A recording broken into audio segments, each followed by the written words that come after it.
El día de hoy tenemos una plática muy amena con Luis Luterot, quien es un empresario de la región, arquitecto, cónsul honorario de Japón y representante de varios organismos empresariales. En esta entrevista, Luis nos platica sobre sus diferentes roles como empresario, como arquitecto, incluso cómo ha sido trabajar en una empresa familiar.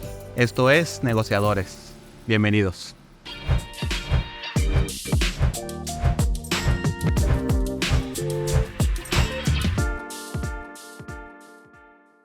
Luis Luterot, bienvenido al podcast Negociadores. Es un gusto tenerte aquí como invitado. Aparte de ser padre de familia, arquitecto, empresario, cónsul honorario de Japón y miembro de la comunidad empresarial, me gustaría que tú me digas quién es Luis Luterot. Bueno, pues primero, lo difícil de esta entrevista, que aparte de amigos, pues trabajamos juntos. Así es. Entonces no vas a dejar de decir muchas mentiras. Así que Exactamente. Bueno, pues soy una persona que ha ido creciendo y muchas veces enfrentándome a grandes riesgos, a grandes retos sobre cosas que se me han presentado como negocio y en la vida personal. Y la cosa pues ha sido pues que a través de la resiliencia, ir no rajándose y saliendo adelante y tratando de ir entendiendo cómo funcionan las cosas. Entonces, a través de estarle picando y picando, he tenido resultados positivos, pues por no echarme para atrás, ¿no? Por no dejarme, con espíritu de lucha, ¿no? Que es como me gusta enfrentar las cosas, salir adelante. Correcto. Luis, platícame cómo fueron los inicios de la empresa familiar, de Grupo AFAL. Platícame cómo fue que tu padre, don Héctor, que en paz descanse, inició el grupo empresarial que ahora conforman tú y tus hermanos. Así es. Bueno, pues primero los hermanos trabajábamos en diferentes partes, ¿no? Jorge en una maquiladora, mi hermano Ascan en la dirección gerencia de un hotel. Yo estaba trabajando en Chiapas, me casé con una mujer de Tapachula, Chiapas, y en la boda me ofrecieron trabajo y me quedé un año a vivir allá. Ernesto todavía estaba en la escuela, el menor, ¿no? En la universidad.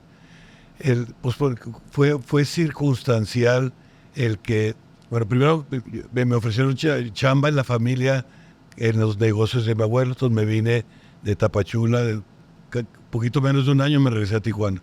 En los negocios de la lucha libre. No, teníamos una inmobiliaria que se llamaba Las Brisas. Ah, ok. Y de hecho ahí estuvo de residente Rafael Carrillo y Curiel. Fueron sus pininos, ¿verdad?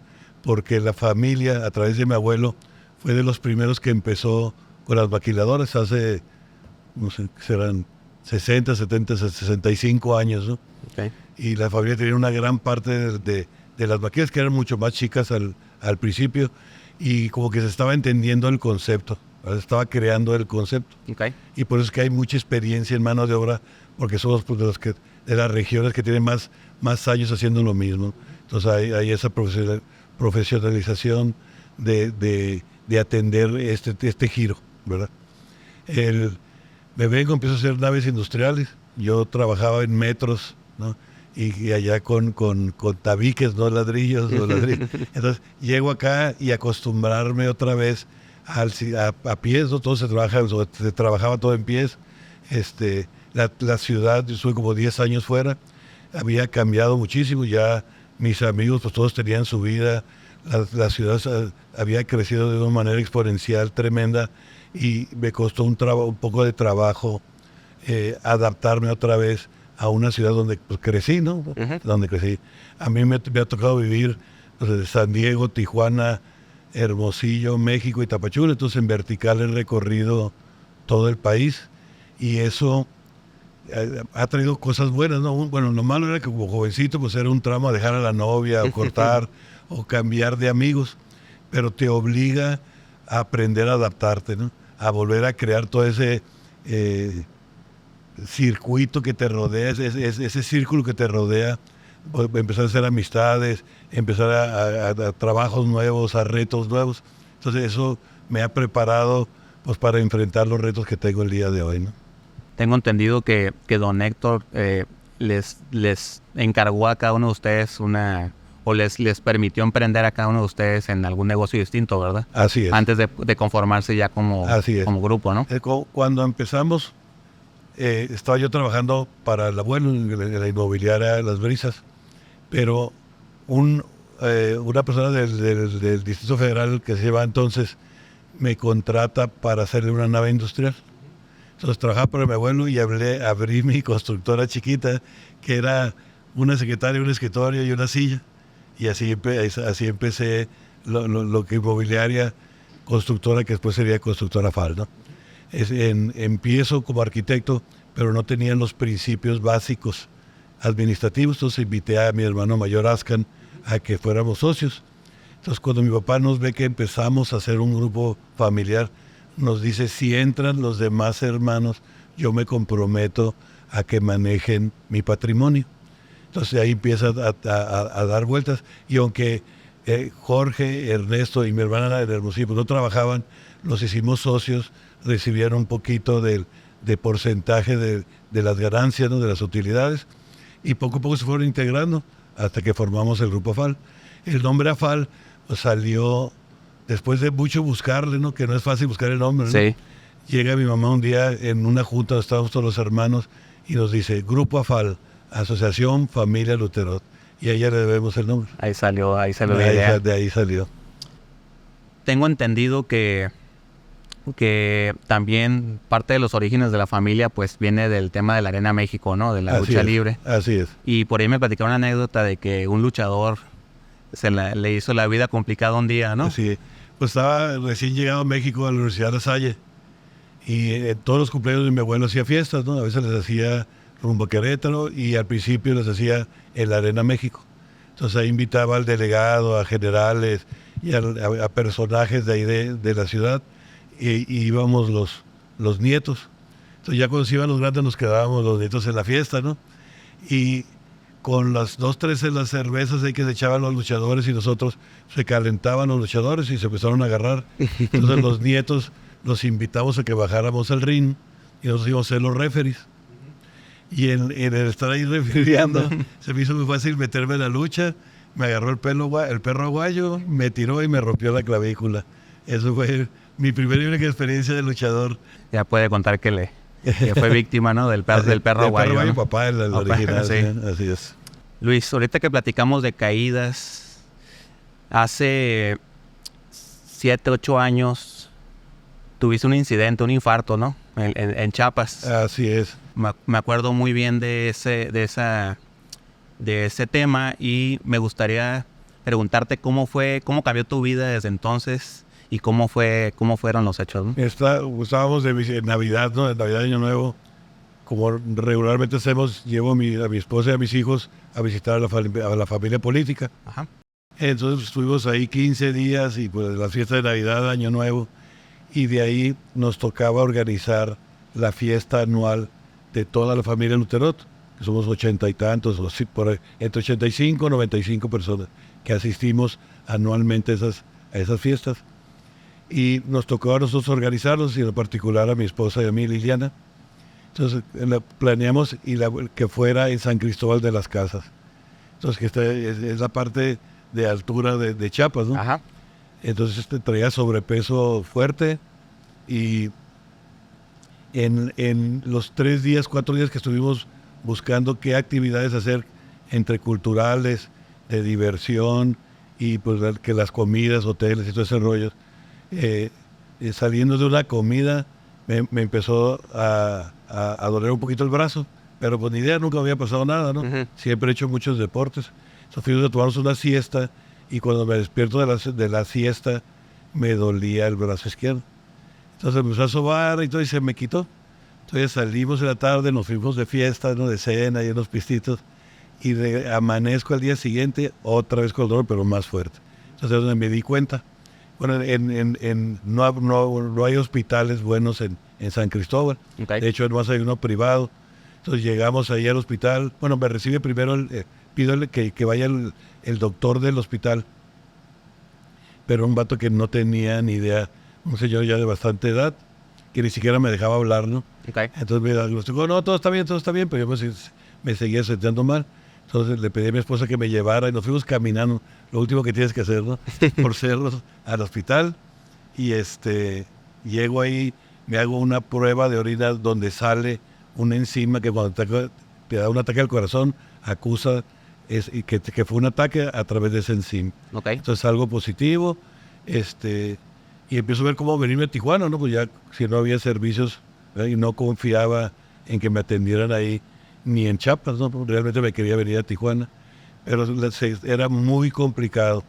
Y a un socio de un cuñado mío ahí de Tapachula lo acababan de hacer una operación del corazón.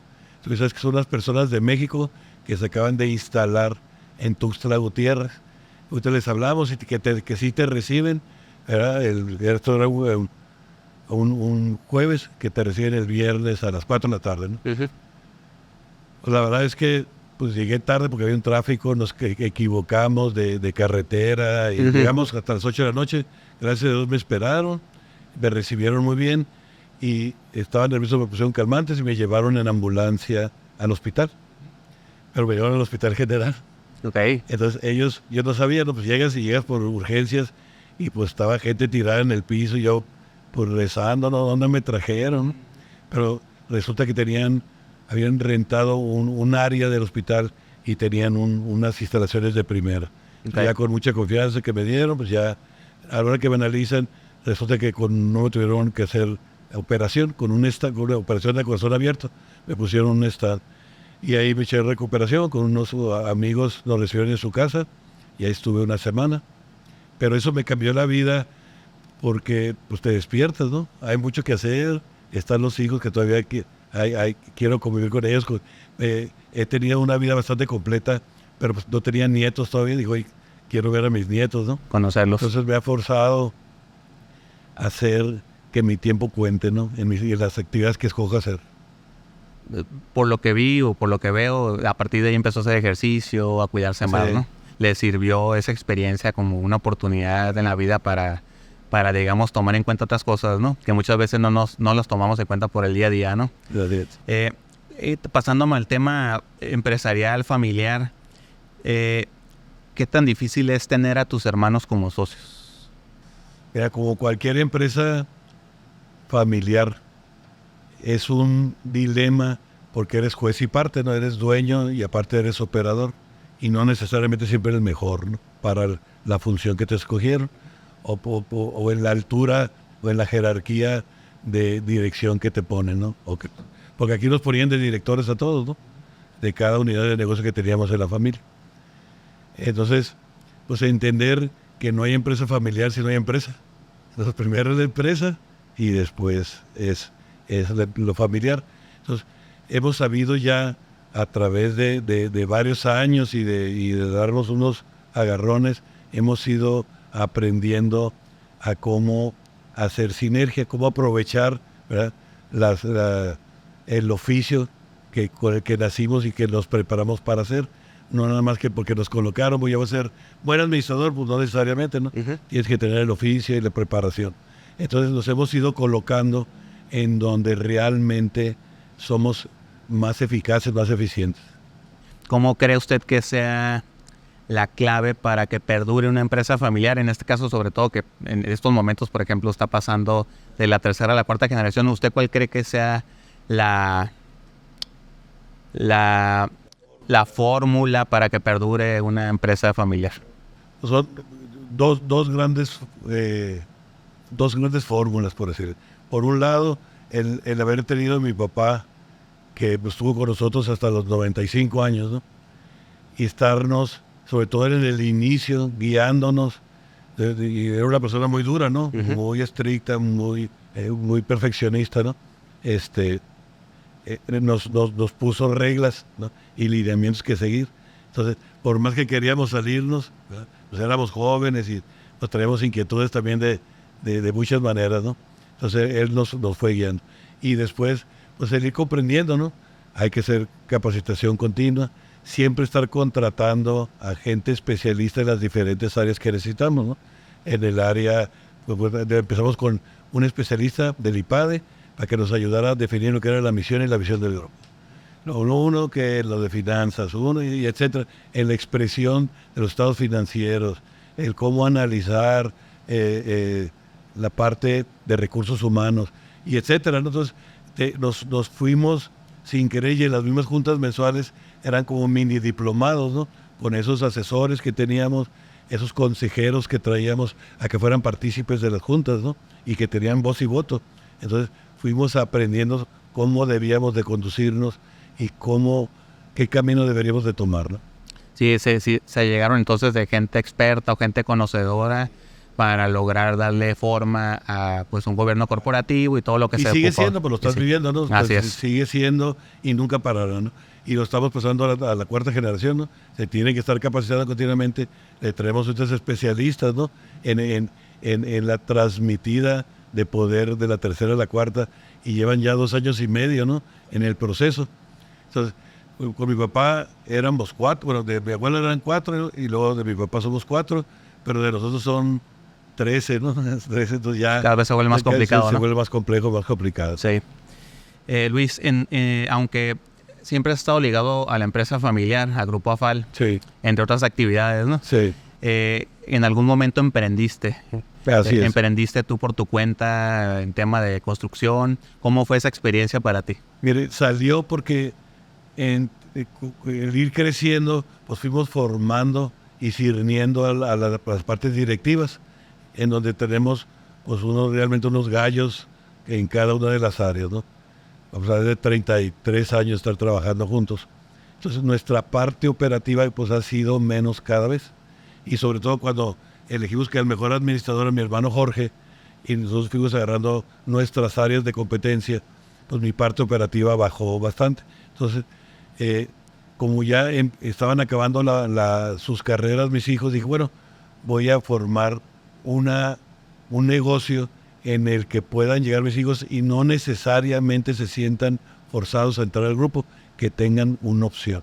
Entonces, formé una pequeña constructora y hicimos el primer edificio otra vez en La Cacha, ¿no? En la parte alta de Cumbres de Juárez, donde nos fue muy bien, ¿no? Nos fue muy bien y fuimos pues de los primeros, ¿no? En empezar esa ola de construcción en lo vertical. En lo vertical. Luis, para ti, ¿qué es la negociación? Es donde, bueno, que sea win-win, donde cada quien cree que ganó, que salga sintiéndose bien, ¿verdad? Y que cumpla sus expectativas, no que te sientas y sientas que te robaron, pero a la vez, si sientes que aprovechaste de otra persona, ¿verdad? Te va llevando por mal camino porque le vas exagerando. Entonces, tratar de ser lo más justo posible, tener tus metas establecidas antes de sentarte, y si se cumplen, pues adelante, y si no, saber hacerte para atrás, ¿no? Oportunidades siempre va a haber. Eso me lo enseñó mi papá, ¿no? Llegó, y mi abuelo, ¿no? Llegó, y papá, ahorita un terreno, ahorita no es el momento, pero es que el terreno, hijo, siempre va a haber gente que esté vendiendo, que esté en la necesidad de vender, y siempre va a haber oportunidades. Y van cambiando hasta los giros de oportunidades según los tiempos, ¿no? Según los tiempos. De acuerdo, me gusta mucho su filosofía.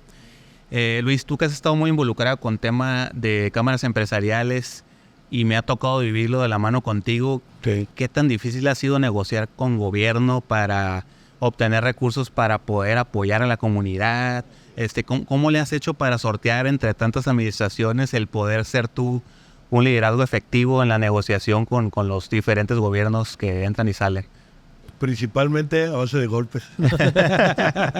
De que te vean la cara o de que te abusen. El ir aprendiendo cómo puedes ir obteniendo resultados, pues no es más que con la experiencia, ¿no? Uno piensa que llega con un tema, fíjate qué difícil es esto, ¿no? Y para ti es muy importante, y llegan y te dicen que sí a todo, y te sales y tienen otro millón de temas atrás y otro millón de peticiones. Pues eres uno de tantos, ¿no? Entonces, ¿cómo hacer para que sí se logren las cosas, ¿no? Primero, detectar qué es realmente importante para la ciudad, que sea válido tu concepto, que tenga posibilidades de éxito y que cumpla con 3 puntos, ¿no? Que sea dentro de tu misión, o sea, que creas en el proyecto. 2, pues que sea amigable al gobierno, porque yo me he dedicado a proyectos de ciudad Entonces mi socio natural o es el municipio o es el Estado, porque ellos son los dueños de los terrenos. Y 3, que sea económicamente fiable, no que sea la beta baja, ¿verdad? Pero que sea realizable. Entonces si cumple esos 3, decidimos entrarle y le echamos ganas, ¿no? De acuerdo. Te iba a preguntar un caso de éxito de negociación y me viene a la mente cuando fue lo de las vacunas de COVID. Así es. Que fuiste así que un interlocutor o una pieza clave para que se diera. Si nos quieres platicar cómo fue esa etapa complicada, ¿no? Así es. Pues es una de las acciones que más me da orgullo en mi accionar en la vida, ¿no?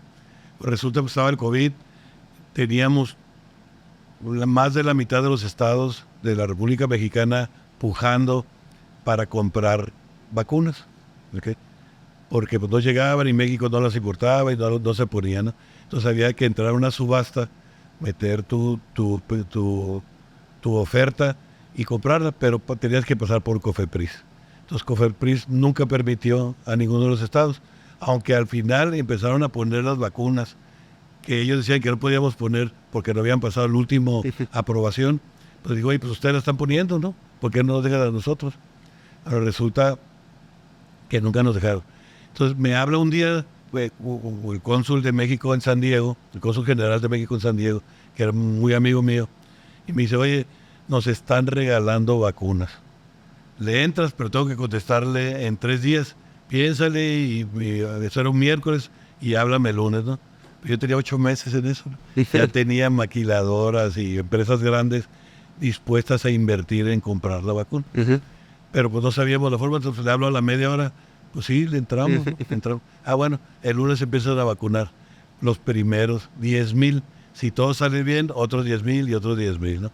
Pero, aunque nos regalan las vacunas, tienes que pagar $60 por vacuna como donación a la universidad. ¿Ah? Que son los que las ponían, ¿no? Que eso las ponían, pero no era por la vacuna, era por lo operativo, ¿no? Así es. Doctores, enfermeros, seguros gringos que están carísimos, ambulancias, etcétera, etcétera. Y las instalaciones sí. Y donde resulta que somos las instalaciones de nuestras fronteras, de toda la frontera de México y Estados Unidos, eran las más adecuadas para realizar esta acción, por cómo está diseñado, por los patios que compartimos, ¿verdad? Entonces, pues tuvimos que negociar el lado americano con Washington, ¿verdad? Con el gobierno, con el gobernador de California, con el presidente de la ciudad de San Diego y con el área médica de la universidad. Y nosotros de este lado, pues nomás éramos nosotros porque nadie nos apoyó. Entonces nos empezamos a mover. Y me dijeron, y nomás puedes ser tú, no le puedes decir a nadie. ¿Pero por qué? Pues porque, no me lo dijeron, pero la razón era, si te va mal, tú eres el burro, y si está bien, pues lo anuncian en México, ¿no? Así es. Bueno, la cosa es que le entramos, no había benchmark, fue el primer ejercicio binacional en el mundo, ¿verdad? Y con éxito. Entonces, el peligro de que la curva de aprendizaje fuera muy grande, ¿no? Entonces, imagínate, si no tenemos experiencia, pues dicen, te vamos a mandar 30 enfermeros para que estén inyectando. Pues, ¿cuántos vacunan en un día? Y luego, del lado mexicano, el compromiso de tener esa banda sin fin, estar alimentando de trabajadores para que los inyectaran. Entonces, ¿cuál era el chiste? ¿Y cuál fue el gol? Era cómo cruzar al mexicano sin documentos a Estados Unidos a que los vacunara. Entonces, a negociarle, ¿no? Con CBP, que pensamos que el CBP iba a ser lo más difícil, fueron súper amables y cooperaron de una manera muy importante. Bueno, cumplimos con los primeros 30, luego teníamos un campamento de migrantes a 50, 100 metros, teníamos que parar el flujo de carros entrando de San Diego a Tijuana para que cruzaran los camiones al patio fiscal, de ahí bajarlos y luego tenerlos registrados a todos, no tenían que enseñar papeles, tenían que enseñar nada más su cédula de trabajo, ¿no? Para eso pues teníamos que haberlos alimentado, ¿no? Tuvimos 3 días para conseguir la lana, o sea, $600,000, mandarla a San Diego y San Diego que la donara a la comunidad de San Diego, a la universidad, y luego que levantaran el registro, ¿no? De eso. Bueno, cuando íbamos comprando, faltaba un día para que se nos acabaran las primeras 10,000. Decían, no te podemos decir hasta que CBP diga, ¿no? Entonces otra vez era otro miércoles, jueves, Y sí, otras 10,000, pero tiene que empezar el lunes. Pues otra vez el circo de otras 600,000 y así, ¿no? Hasta llegar a cerca de 30,000 mexicanos que cruzamos de Tijuana a San Diego sin documentos. Entonces somos los polleros más grandes en la historia de Tijuana. Oficialmente, ¿no? Oficialmente. Felicidades, la verdad es que es un perfecto ejemplo de una negociación bien llevada, sobre todo cuando participan más de dos partes, ¿no? En este caso, y más países y dos todo, países, ¿no? sí, fue, la verdad que fue un tema ejemplar y que muchas personas se vieron beneficiadas, seguramente salvaron muchas vidas, ¿no? Fíjese, convencimos a las empresas que nos dieran un porcentaje de esas vacunas que estaban pagando, o que las pagaban ellos, para vacunar a trabajadores terceros, que sus jefes no los apoyaron. Okay. Entonces vacunamos policías, bomberos, a los mismos ahí del patio fiscal, a choferes, que son los que tenían más interacción, y alguno que otro enfermero, doctor por ahí. Muy bien, ¿no? Pues felicidades de nuevo, la verdad que es un tema de ejemplar, que seguramente será recordado por mucho tiempo, ¿no? Luis, eres cónsul honorario. Me gustaría que le platiques a la audiencia qué es un cónsul honorario. Eres cónsul honorario de Japón. Así es, en Baja California. En Baja California, ¿no? Resulta que se divide en dos, el cónsul general, ¿verdad?, y el cónsul honorario. El cónsul general emite documentos, ¿verdad?, y resuelve casos directamente en sus oficinas. Un honorario, nosotros podemos dar fe, nuestra labor es dual. Por un lado, protegemos al ciudadano japonés. ¿Por qué Tijuana? ¿Por qué me nombraron? Porque resulta que estaba el embajador de Japón en México, en la Ciudad de México, y éramos dos cónsules honorarios, la ciudad de Monterrey y la ciudad de Tijuana. ¿Por qué? Pues era donde había más empresas japonesas y donde se presentaban más casos de peligro o de negocio. Entonces, si pasa algo de peligro, muerte, o que lo detienen por haber pasado, la policía, ¿no?, por haber roto la ley, ¿no?, yo tengo que resolverlo directamente. Sí, y aparte del lado de negocios, cuando vienen hombres de negocios de Japón, los empato con hombres de negocios que yo creo que son de una calidad moral suficiente para juntarse con los japoneses. O vienen funcionarios de la embajada o el mismo embajador, hago las reuniones con la gobernadora, con las secretarías de economía, etcétera. Entonces son las dos funciones que me tocan, ¿no? Y que es bastante chamba por lo que escuchas. No es constante porque no es emitir documentos, pero yo sé que un día antes de salir de vacaciones, ese día me va a caer. Clásico, ¿no? Clasicazo. Luis, ¿cómo visualizas a Grupo AFAL en el futuro?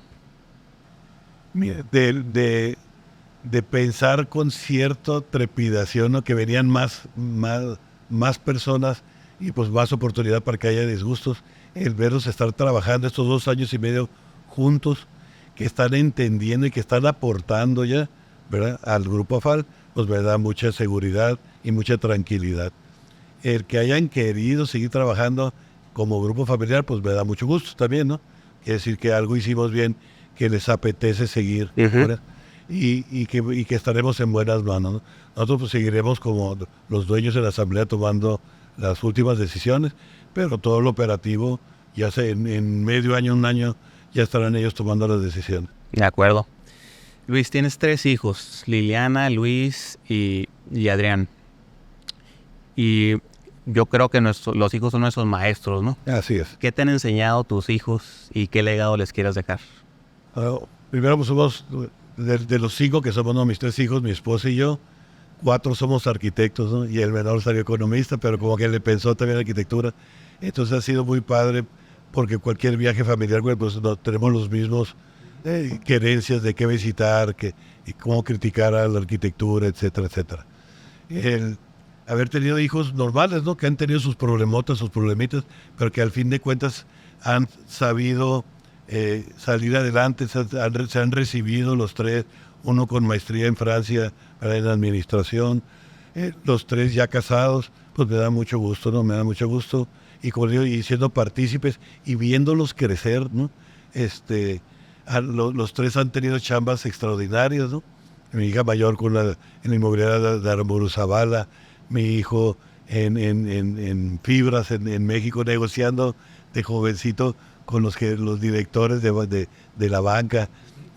Mi hijo mucho directo, llevando obras como ahorita, ¿no?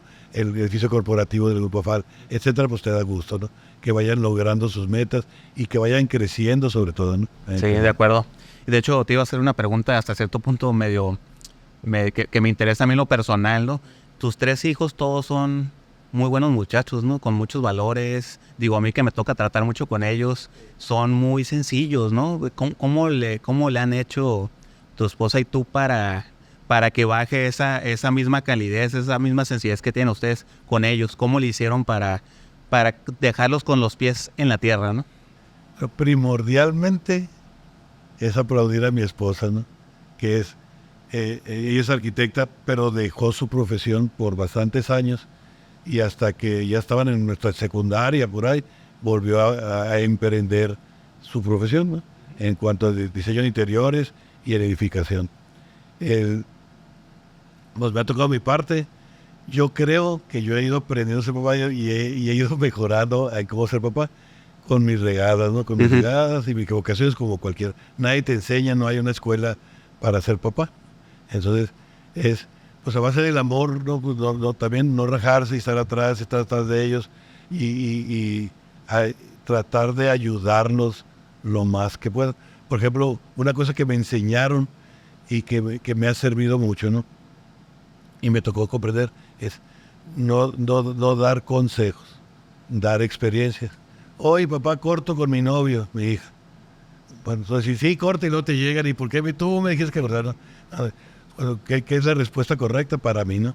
Es cuando me pasó esto es una cosa similar, hice esta acción y me fue de tal manera. Entonces ya como más viejos, pues ya tenemos pues muchas historias, ¿no? Sí, ¿verdad? Y le dimos la vuelta al hilacha, así que tenemos bastantes historias y bastantes ejemplos que contar, ¿no? Entonces la clave aquí fue Pero la reacción natural, oye, pues, bueno, mi consejo es que ya, pues, es todo natural, y es como nos ha educado el sistema, ¿no? Así es. Un nombre. Pero en realidad debe cada quien tomar sus decisiones porque no sabemos lo que está pasando dentro de la mente ni dentro del caso específico que te están contando. Porque tienes que oír los dos lados para empezar, etcétera, etcétera, ¿no? Luis, por temas de gobierno corporativo, tendrás que elegir a uno de tus hijos para que sea parte del consejo de administración. ¿Qué tan difícil va a ser esa decisión si no es que ya la tomaste? ¿O qué tan difícil fue tomar esa decisión teniendo 3 hijos? Así es. ¿Cómo fue que... Para mí realmente fue fácil porque uno estaba en México y el otro estaba en Francia. Entonces con el muchacho siento que los 3 son capaces, ¿verdad? Y va a ser rotativo. Entonces, y por ejemplo, hubo una herencia anticipada de mi papá a sus nietos, ¿no? Que era su casa. Entonces, eso no pasó por nosotros y se la dio y se la regaló a un hijo de cada familia. Entonces, por ejemplo, a mi hija fue la que escogió a mi papá y mi hija eligió dividir su parte en 3 porque ve el big picture, ¿no? Ve lo grande, dice, pues si me peleo y me quedo con eso chiquito, pues va a haber recelos, resentimientos, mejor todo parejo y todo igual, que ha sido la fórmula que nos inculcaron, ¿no? Cómo de una manera equitativa pasar la herencia a nuestra siguiente generación. Qué buena acción, qué bien. Luis, para finalizar, si tuviera la oportunidad de estar 5 minutos con una persona que ya no está en este mundo terrenal, ¿quién sería y qué le dirías? Yo creo que con mi mamá. Sí. Tuvo Alzheimer, ¿no? Y los últimos años, cuando llegaba a visitarla, le daba miedo yo. No me recuerdo, bueno, no lo conocía a nadie, pero yo por la barba, el bigote, le daba miedo. Y la veía que le temblaba la mano, eso me tenía que retirar. Y en lugar pues de buscarle cómo, elegí hacerme para atrás. Y ir cuando nada más estábamos todos, ¿no? Y no era tan personal. Pero la última plática sí que me eché de 2 horas como nunca en mi vida con mi mamá. Iba saliendo del cuarto y me vuelve a llevar, mijito, ven para acá. ¿Qué pasó? ¿Cómo se llama tu mamá? Entonces pues me rompió el corazón ahí y pues me hubiera gustado poder haber actuado diferente, ¿no? Con mi papá muy bien, ¿verdad? Aunque tuvo Alzheimer al final, pero realmente siempre estuvimos todos, estuvo bien acompañados también mi papá y mi mamá. Mi papá de 95 años murió, mi mamá de 96. Entonces pues gracias a Dios, ¿no? Que tuvimos la dicha de tenerlos tantos años, ¿no? O sea, hay que dar gracias. Y entender que tiene su momento, ¿no? Así es. Pues no, fue duro, pero no tan duro, porque tuvieron una vida plena, ¿verdad? Tuvieron 5 hijos, tuvieron éxito, tuvieron fracasos, todo como cualquier matrimonio, pero principalmente positivo, y tuvieron una influencia grande positiva en la comunidad en la que estuvieron, en el lado escolar, en el lado de cultura, en la política, en los negocios, en sus amistades, ¿no? Fueron una influencia que eso nos ha ayudado desde el principio, nos ha facilitado abrir puertas para nosotros llegar a hacer negocios y hacer todo tipo de actividades sociales. De acuerdo, de hecho, qué gran ejemplo y qué gran legado les dejaron, ¿no? Porque me consta que lo han seguido, ¿no?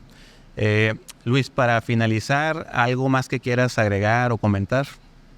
Yo creo que son muy positivas este tipo de entrevistas, no es el que esté yo, ¿no?